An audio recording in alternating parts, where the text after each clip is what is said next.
senjam chirangda bom amasung nongmei kapsilakre ngasi nungthil pung 2:40 taba matamda kuki militant singna harau thel mathaki bethel dagi senjam chirang tamna nongmei amasung bom kapsinduna landarakre nungthil pung 3:10 rom taba matamda su senjam chirang water supply gi sangadana leiriba MR post su sakti leiba bom ama kapsilakhi baga loinana nongmei round kaya amasu kaptharakhi masigi matung nungthil pung 3:90 taba matamda su bom ani amaga kaptharakre nungthil pobokta aki akhang kari amata leitana kuki militant singna bom amasung nongmei sizinaduna landarakli ba asi miyamna angakpa ama oire ngarang numidang nongmei kapsinduna landarakhiba matung ngasi phawba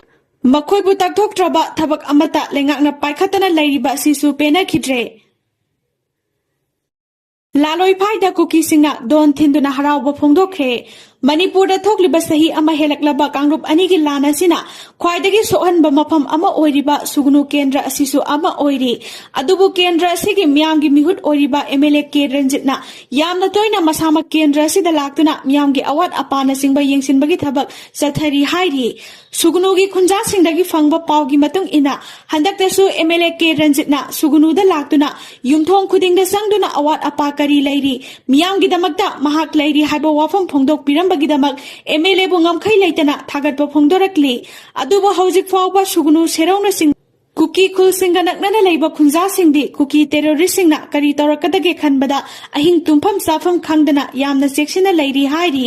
khunja kharana phongdorakpagi matung inadi haukiba nomaijing numitagi hongna laloi faida leiba kuki sing makhel langba horakhi makhoina ayuktagi numidang fawba don thinduna isai saktuna jiribamda kuki singna maitegi Yummai thakibagi harauba phongdokpagum law khongduna leikhi madugi makhol sugnuda leiriba khunja singna taba phamkhi makha tana kuki singna kari torakadabano haina khanbadagi khul ngakliba khunja sing amadi khunja miyam sing hojiksu section adumak leiri Amaromda dongyangna singba kukina khulingduna leiba mafam singdasu kuki militant sing ayuk nungthil naidana chathok chasin haibadi gari chatpagi mengalna singba adumak uba phangi maduna makhoina sugunu amadi serongna singba khul singda asengba tanja yenglaga landarakadra haibagi chingnaba amadi hojiksu adumak leiri hairi Chairagasida sugunu kendragi MLA K Ranjitna sugunu bazarda leiriba sugunu hospital gi awat apa yengsinbaga loinana Hana staff nurse quarter oiramba mafam aduda anauba Manipur police amadi IRB na singba pusilaktuna makhoigi leifam ohengani haiduna yengsinbagi thabak satharamkhi maduna athuba matamda state security force pusinduna ngak senbagi thabak chathabiyo hainasu MLA gi mafam da phongdorakli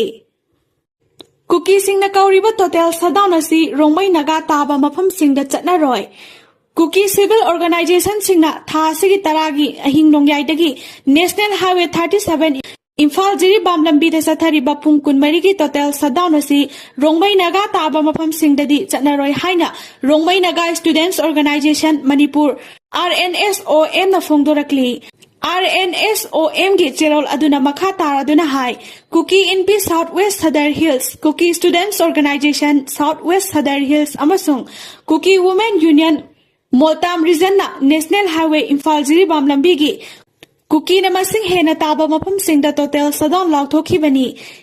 Imphal Jiribam lambi asi rongmei naga sange eastern lane hairtuna lambi asi Manipur gi lifeline oiribani karigumba shutdown asina pamdaba thodok tholaklabadi madugi daitya khudingma kuki community na pugadabani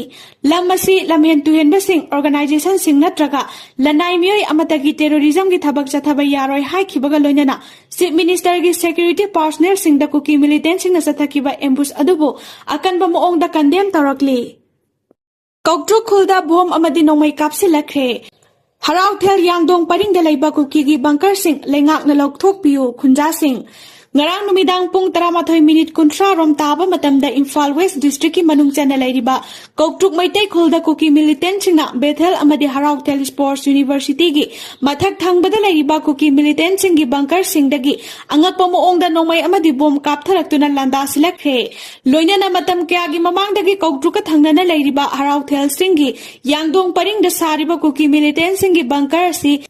Manipur lengakna athuba matamda lokthokpiduna khunjasing laitana lehanbinaba sinabiu haina khunjasingna phongdorakli ngarang numidang koutruk khul tamna bom amadi nongmai kapsilakiba aduda khulngak liba khunja volunteer singnasu handuna nongmai kapki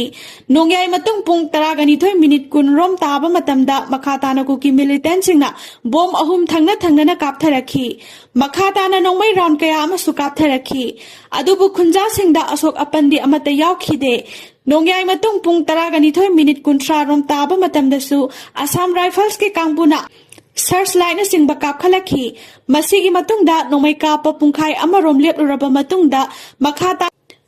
ngasi ayuk pung 3 fawba matat oina kuki militant singna nongmai kaptharakhi nongmai kapagi paw fangbadagi state security force ki kangbu thomjilaktuna khunja sing asok apan nangdana ba amadi kuki terrorist sing takthoknaba ki thabak paikhatkhi hairi